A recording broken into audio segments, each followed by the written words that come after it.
Her Majesty's Wasteland, what were the successes? Right, it's a very strong trailer. Very dark and gritty.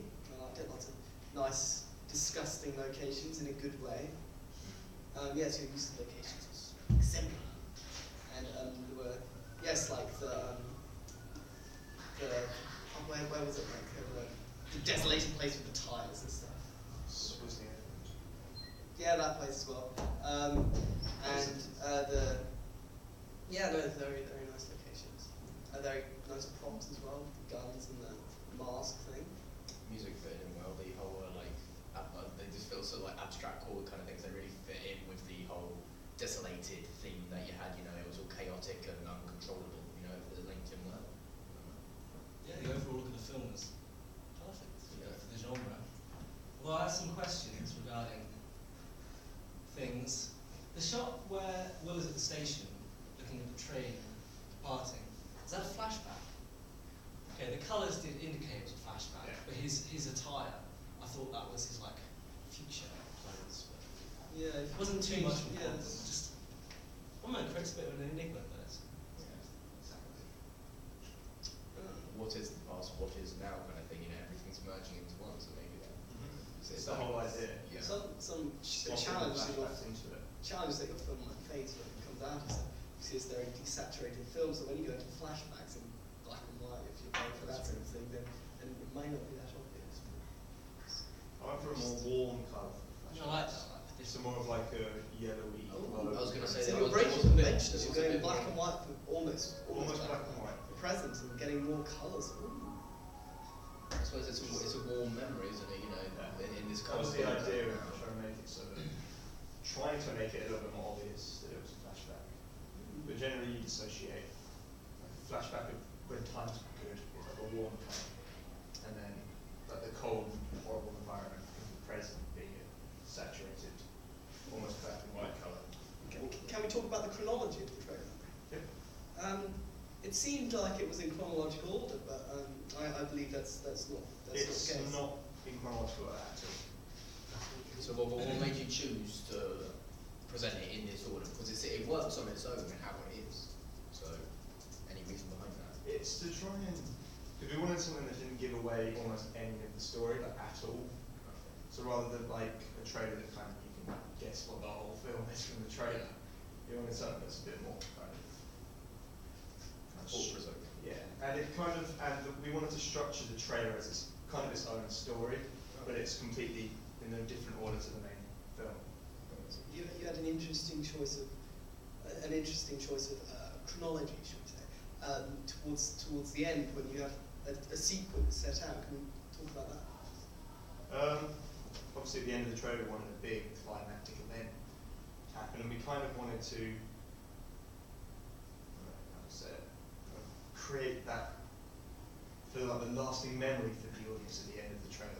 So rather than we could have split it up into little sequences throughout the trailer, but we thought it would be, to get our impact across, it would be better to have a bigger sequence at the end of the fight scene, and then more of like the wandering on its own instead of mixing them into each other. Right, I see. Regarding the use of titles, I thought as the font reflected the tone of the film, that was good. But I noticed since the previous edit, you've added a sort of moving element to the text. We just wanted to make it more interesting. Just rather than just having a plain, boring, even though the text goes with the genre of the film, we wanted it to be a bit more engaging, a bit more interesting to look at. And also to try and make it stand out. And at the very end of the trailer, when it cuts to the title, you only get a few short seconds of the title before the trailer just completely ends. Why is it so abrupt? Impact. When it comes to the actual like shot length, you seem to like have a few like short scenes, but you cut them up into different sections. Is there any particular reason why you do that? It's used well, you know. It was more of just, that was kind of something we had to do to make it work, because the longer shots kind of took too much time, and it made it feel really slow. Okay. So we cut it up into different sections. It kind of moved the trailer on a little bit faster, and we tried not to cut anything out that would be it's using. Yeah. I mean, what are some shots you're particularly proud of in this trailer? Our thumbnail shot. Oh yes, that is pretty cool. Yeah. And also kind of like I like the one where of course our main character is on the bridge looking out over the train. Yeah, that's It's kind of an opportunistic shot. Did that take a while to film, waiting for trains? Or? No, it was. We went down to the train station with intentions to get flashback shots, but then the train was there, so we just thought it would be cool to have standing up on the thing and shooting down at it. Well, one shot I find particularly effective is when he's sitting outside the metal thingy, trailer thing. Yeah. He's just sitting out there and there's the desolation in front of him. I'm a fan of that shot. Some of my favourite shots are the gravel pit. They look very cinematic, the way they're Yes. framed, like when he's been taken and also when the two bad guys walking away. They're very good shots. And then The angles that you use seem to give this whole idea that, you know, Will always has hope, even when he's being taken, you know, you always get a sense of hope from Will's character. The character's character, we wanted him to be very resilient. So he's not the kind of character that would just give up when everything goes wrong. He's the kind of person that would fight through it. And we wanted to try and reflect that without giving too much of the character away, so we used the camera shots to do that. Okay, fair enough. The jump shots when he's walking along.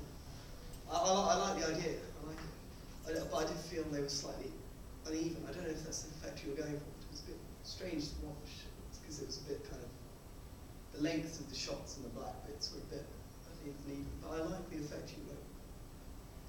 Yeah. Making the shots more like uneven, we kept trying to make it feel a bit more gritty rather than. Fair enough. So we kind of wanted a mix of gritty and cinematic. Yeah.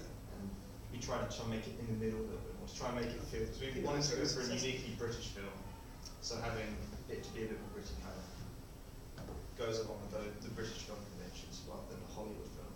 What made you choose your title, Her Majesty's Wasteland? How does this link to your trailer? What was the whole... The title of the film is because we based it obviously on genres that have been done before. Obviously, you can't, there's pretty much no genres that haven't been done. And our unique selling point of our film is the British idea of it rather than the American. And using Her Majesty's Wasteland, it really gives a strong indicator of what the film and where the film's set rather than if it's more vague. It directly relates to the genre and setting of the film. Okay, fair enough. And we also used it because of, obviously, revenue customs and Majesties, and that's what we got the original idea from. Okay. Thank you very much. Yeah, thank you.